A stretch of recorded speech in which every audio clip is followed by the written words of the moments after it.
कमल लोचना देवहूति ने अपने पति की बात मानकर सरस्वती के पवित्र जल में से भरे हुए उस सरोवर में प्रवेश किया।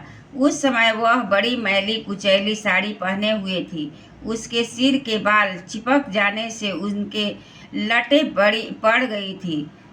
शरीर के में मैल जम गया था और स्तन कांतिहीन हो गई थी।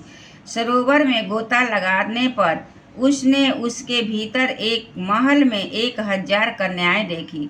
वे सभी किशोर अवस्था की थी और उनके शरीर से कमल की सी गंध आती थी।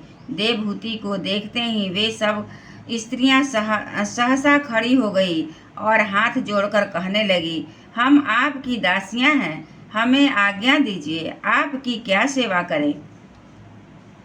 विदुर जी, तब स्वामिनी को सम्मान देने वाली उन रमणियों ने बहुमूल्य मसालों तथा गंध आदि से मिश्रित जल के द्वारा मनस्विनी देवहूति को स्नान कराया तथा उसे 2 नवीन और निर्मल वस्त्र पहनने को दिए। फिर उन्होंने वे बहुत मूल्य के बहुत बड़े सुंदर और कांतिमान आभूषण, सर्वगुण संपन्न भोजन और पीने के लिए अमृत के समान स्वादिष्ट आसव प्रस्तुत किए। अब देवहूति दर्पण में अपना प्रतिबिंब देखा तो उसे मालूम हुआ कि वह भांति भांति सुगंधित फूलों से हारों से विभूषित है। स्वच्छ वस्त्र धारण किए हुए उनका शरीर भी निर्मल और कांतिमान हो गया था तथा उन कन्याओं के बड़े आदर पूर्वक उसका मांगलिक श्रृंगार किया है। उसे सिर से स्नान कराया गया। स्नान के पश्चात अंग अंग में सब प्रकार के आभूषण सजाए गए तथा उसके गले में हार, हुमेल, हाथों में कंगन और पैरों में छमछमाते हुए सोने के पायजेब सुशोभित है। कमर में पड़ी हुई सोने की रक्त जटिल करधनी से बहुमूल्य मणियों के हार से और अंग अंग में लगे हुए कुमकुम आदि मंगल द्रव्य से उसकी अपूर्व शोभा हो रही है। इसका मुख सुंदर, दंतावली मनोहर, भौहें कमल की कली से स्पर्धा कराने वाली, प्रेम कटाक्षमय सुंदर नेत्र और नीली अलकावली से बड़ा ही सुंदर जान पड़ता है। विदुर जी, जब देवहूति ने अपने प्रिय पति देव का स्मरण किया तो अपने को सहेलियों के सहित वही पाया जहाँ प्रजापति कर्दम जी विराजमान थे। उस समय अपने को सहस्त्रों स्त्रियों के सहित अपने प्राणनाथ के सामने देख और उसे उनके जोग का प्रभाव समझकर देवहूति को बड़ा विस्मय हुआ। शत्रु विजय विदुर, जब कर्दम जी ने देखा कि देवहूति का शरीर स्नान करने से अत्यंत निर्मल हो गया है और विवाह काल से पूर्व उसका जैसा रूप था उसी रूप को पाकर वह अपूर्व शोभा से संपन्न हो गई है। उसका सुंदर वक्ष स्थल चोली में ढका हुआ हजारों विद्याधारियों की सेवा में लगी हुई है तथा उसके शरीर पर बढ़िया बढ़िया वस्त्र शोभा पा रहे हैं।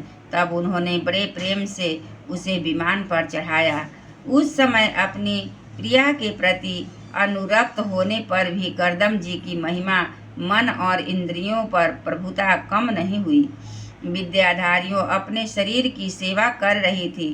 खिले हुए कुमुद फूलों से श्रृंगार करके अत्यंत सुंदर बने हुए वे विमान पर इस प्रकार शोभा पा रहे थे मानो आकाश में तारागण के घिरे हुए चंद्रदेव विराजमान हो। उस विमान पर निवास कर उन्होंने दीर्घ काल तक कुबेर जी के समान मेरु पर्वत की घाटियों में विहार किया। वे घाटियाँ 8 लोकपालों की विहार भूमि है। उनमें कामदेव को बढ़ाने वाली शीतल मंद सुगंध वायु चलकर उनके कमनीय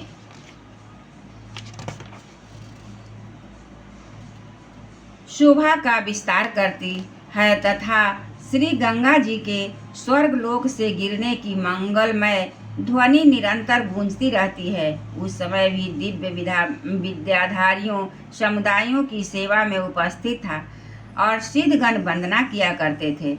इसी प्रकार प्राण प्रिया देवहूति के साथ उन्होंने वैशंभक, सुरसन, नंदन, पुष्पभद्र और चैत्ररथ आदि अनेकों देवोद्यानों तथा मानस सरोवर में अनुराग पूर्वक विहार किया।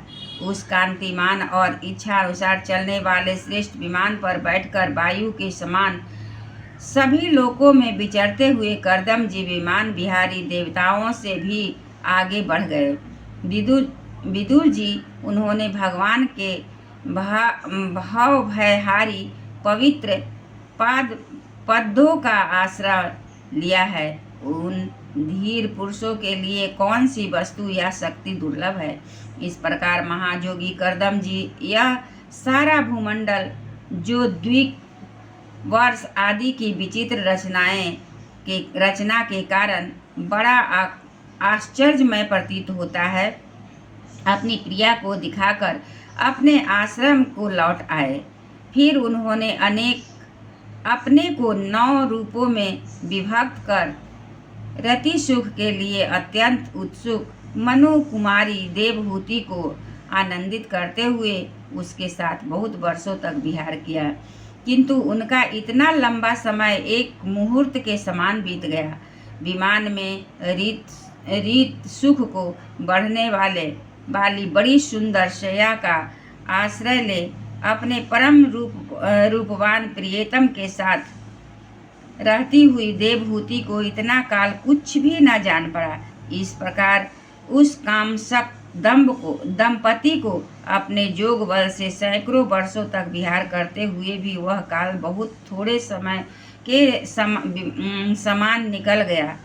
आत्मज्ञानी कर्दम जी सब प्रकार के संकल्पों को जानते थे, अतः देवहूति को संतान प्राप्ति के लिए उत्सुक देख तथा भगवान के आदेश को स्मरण कर उन्होंने अपने स्वरूप के 9 विभाग किए तथा कन्याओं की उत्पत्ति के लिए एकाग्र चित्त से अर्धांग रूप में अपनी पत्नी की भावना करते हुए उसके गर्भ में बीज स्थापित किया। उससे देवहूति के एक ही साथ 9 कन्याएं पैदा हुई। वे सभी सर्वांग सुंदरी थी और उनके शरीर से लाल कमल की सी सुगंध निकलती थी। इसी समय शुद्ध स्वभाव वाली सती देवहूति ने देखा कि पूर्व प्रतिज्ञा के अनुसार उसके पतिदेव संन्यासाश्रम ग्रहण करके वन को आ जाना चाहते हैं, तो उसने अपने आंसुओं को रोककर ऊपर से मुस्कुराते हुए व्याकुल एवं संतप्त हृदय से धीरे धीरे अति मधुर वाणी से कहा। उस समय वह सिर नीचा किए हुए अपने नख मणिमंडित चरण कमल से पृथ्वी को कुरेद रही थी। देवहूति ने कहा, भगवान, आपने जो कुछ प्रतिज्ञा की थी वह सब तो पूर्णतः निभा दी, तो भी मैं आपकी शरणागत हूँ, अतः आप मुझे अभय दान और दीजिए। ब्राह्मण, इन कन्याओं के लिए जोग वर खोजने पड़ेंगे और आपके वन को चले जाने के बाद मेरे जन्म मरण रूप शोक को दूर करने के लिए भी कोई होना चाहिए। प्रभो, अब तक परमात्मा से विमुख रहकर मेरा जो समय इंद्रिय सुख भोगने में बीता है वह तो निरर्थक ही गया। आपके परम प्रभाव को न जानने के कारण ही मैंने इंद्रियों के विषयों में आसक्त रहकर आपसे अनुराग किया। तथापि यह भी मेरे संसार भय को दूर करने वाला ही होना चाहिए। अज्ञान बस असत्य पुरुषों के साथ किया हुआ जो संग संसार बंधन का कारण होता है, वह सत्य पुरुषों के साथ किए जाने का असंगता प्रदान करता है। संसार में जिस पुरुष के कर्मों से न तो धर्म का संपादन होता है, न वैराग्य उत्पन्न होता है और न भगवान की सेवा ही संपन्न होती है, वह पुण्य पुरुष जीते हुए मुर्दे के समान है। अवश्य ही मैं भगवान की माया से बहुत ठगी गई, जो आप जैसे मुक्तिदाता पति देव को पाकर भी मैंने संसार बंधन से छूटने की इच्छा नहीं की। एक बार बोलिए श्री कृष्ण भगवान की जय। श्रीमन्नारायण नारायण नारायण, प्रभु नारायण नारायण हरि हरि, श्रीमन्नारायण नारायण हरि हरि, श्रीमन्नारायण नारायण हरि हरि, श्रीमन्नारायण नारायण हरि हरि, प्रभु नारायण नारायण हरि हरि।